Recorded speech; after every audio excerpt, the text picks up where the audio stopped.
দর্শক, সিলেট ভিউয়ের সরাসরি সম্প্রচারে যুক্ত হয়েছে আমরা আপনাদের দেখার চেষ্টা করছি যে এখন রাত প্রায় 11টার উপরে। আর ঠিক এই মুহূর্তে কিন্তু সিলেটের যে Hazrat Shahjalal Jamia Islamia school and college যেটি রয়েছে সেখানে কিন্তু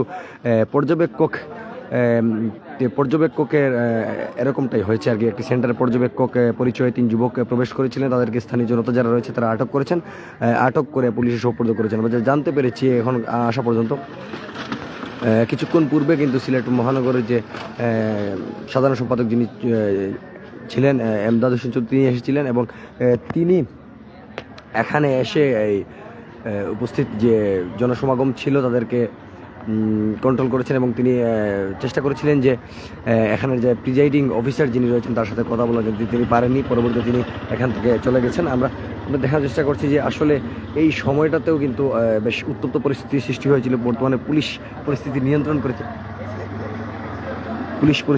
করেছে আর এখানকার যারা স্থানীয় লোকজন রয়েছেন এবং জায়গাটি বেশ কিছুটা শান্ত।